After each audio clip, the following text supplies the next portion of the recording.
유명 인사나 파워블로거가 곧 인플루언서는 아니죠. 이 인플루언서라 불리는 사람들은 정보를 수집하는 정보 수집 광이고 또 큰 인적 네트워크를 자랑하는 동시에 또 사람들을 설득하는 일종의 세일즈맨입니다.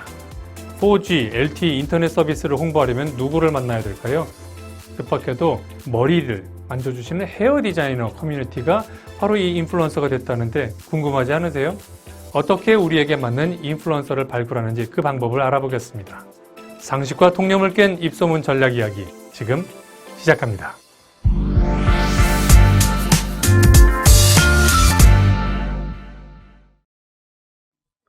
안녕하세요. 김용삼입니다. 인플루언서 마케팅에 대해서 이야기를 하고 있는데요.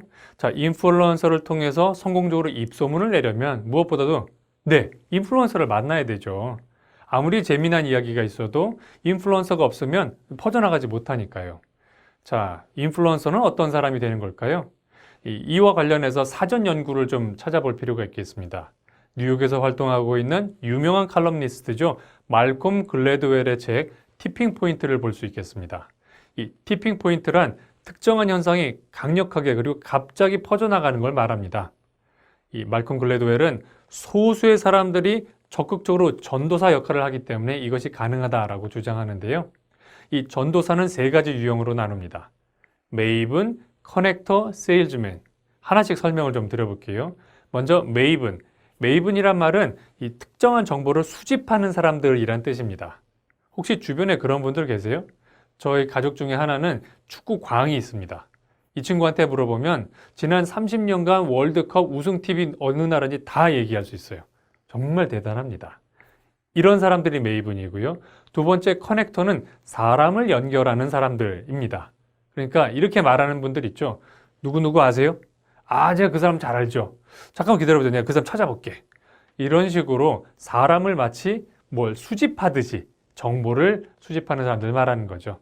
세 번째 세일즈맨은 자기 생각을 다른 사람에게 설득시키는 거 좋아하는 사람들입니다. 이런 사람들하고 같이 밥 먹으면 누가 메뉴 결정하겠어요? 그 사람들이 하는 거죠. 인플루언서라는 거는 메이븐, 그 다음에 커넥터, 그리고 세일즈맨 이 세 가지의 역할 모두 가지고 있는 존재입니다. 이런 사람은 어떻게 찾아낼까요? 업체한테 돈 주고 찾아주세요 그러면 찾아주기도 합니다. 그러면 보통 누구를 데려오냐면 파워블로거 또는 유명 인사 데려오죠. 그런데 비용에 비해서 효과가 있을까요? 글쎄요, 장담할 수 없습니다. 자, 이제 제가 더 효과적인 방법을 소개해 드리겠습니다. 인플루언서들은요, 그 성향상 이렇게 똘똘 뭉쳐서 다닙니다. 커뮤니티를 만드는 거죠. 그래서 마케팅하는 분은 해당 주제의 커뮤니티로 찾아가서 인플루언서를 발굴하는 게 제일 좋습니다. 예를 들어 설명을 해보도록 하죠. 미국의 통신업체가 이른바 4세대 4G LTE를 서비스로 만들면서 테드 라이트의 회사 피지를 찾아왔습니다. 누구한테 소개하면 빨리 퍼져갈까요? 물어본 거죠. 자, 여러분 같으면 누구에게 소개시켜 주시겠어요? 헤어 디자이너들을 선정했습니다. 그 사람들이 하이텍 전문가도 아닌데 왜 그랬을까요? 헤어 디자이너들이 어떤 특징을 가지고 있는지 아셔야 됩니다. 먼저 헤어 디자이너들은요, 여러 미용실을 떠다니면서 일을 합니다. 경력 통틀어서 한 10개, 20개 정도의 미용실 네트워크를 갖고 있는 건 아주 당연한 일인 거죠. 게다가 이 사람들은 아주 수다스러운 집단이에요. 그러니까 자기가 알고 있는 재미난 이야기, 전문적 정보를 나누길 좋아합니다. 또 자신이 만들었던 고객의 머리 스타일을 사진으로 찍어서 보관하고 있는데요. 이른바 룩북, 이제 외모를 다룬 책 이런 의미인 거죠. 룩북을 관리하는데 여기도 인터넷을 쓰게 됩니다. 자, 고품질 사진을 저장하고 기록하고 또 사람들하고 대화할 때도 사용하는 이 헤어 디자이너들에게 빠른 인터넷 서비스 매력적인 이야기죠. 자, 그래서 사람들은 이 인터넷을 사용하기 시작했는데 2012년에 재미난 일이 있었습니다.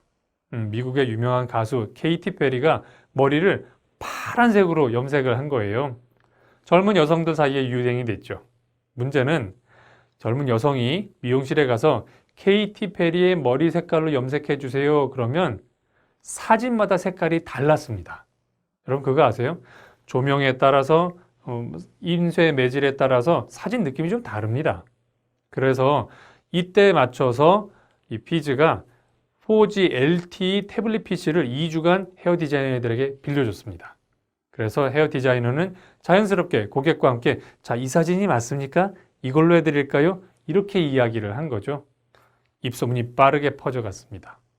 또 하나 흥미로운 부가적인 효과도 났는데 뭐냐면 미용실 고객들이 자기 헤어 디자이너가 사용하는 태블릿을 보면서 어쩌면 이렇게 빠를까요? 라고 물어보기 시작한 거죠.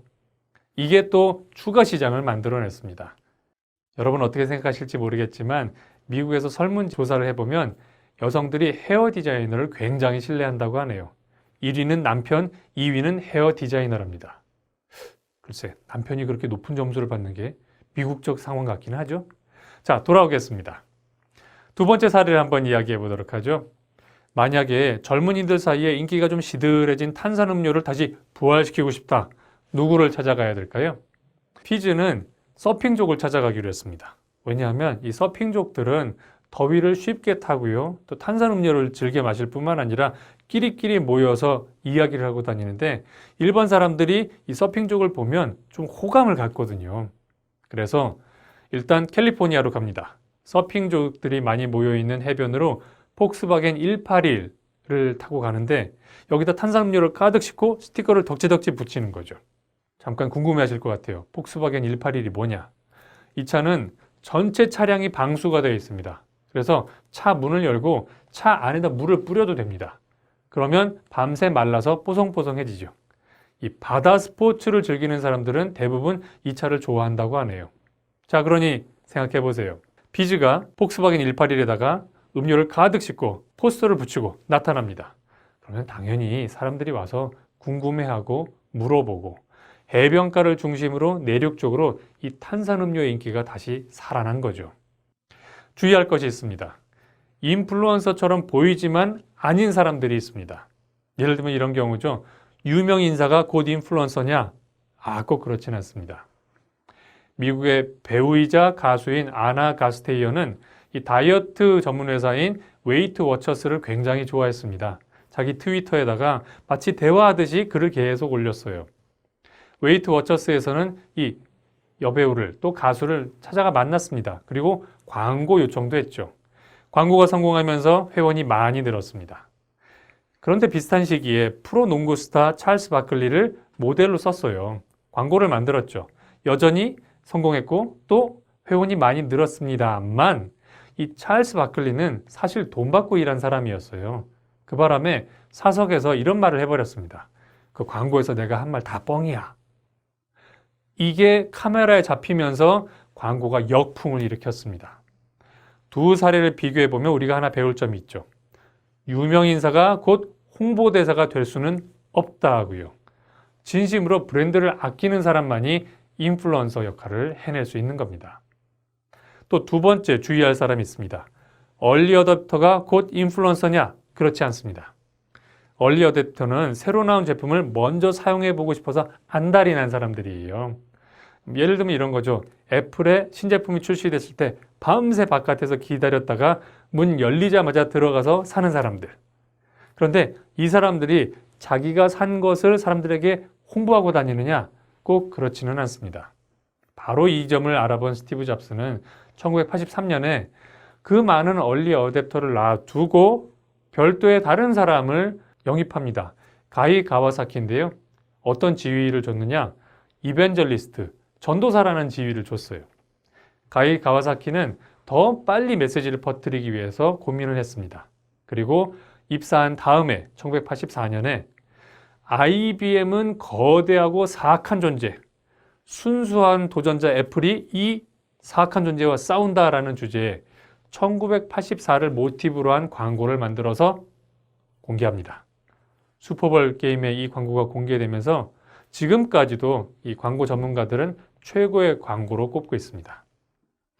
얼리 어댑터가 어두운 방에서 애플 컴퓨터를 만지면서 흥미를 느낄 수는 있을지언정 바깥으로 나가서 사람들에게 이걸 전달하지 못하기 때문에 얼리 어댑터와 인플루언서는 다른 존재였던 거죠. 우리 마케터들은요, 유명 인사 또는 파워블로거 너무 쉽게 믿으면 안 됩니다. 대신 이 정보를 스스로 찾고 사람들에게 나누는 걸 정말 좋아하는 진짜 인플루언서를 찾아야 됩니다. 그래서 인플루언서를 알아보는 눈, 이게 입소문 마케팅의 성공 여부를 결정하는 중요한 요소가 되는 거죠. 감사합니다.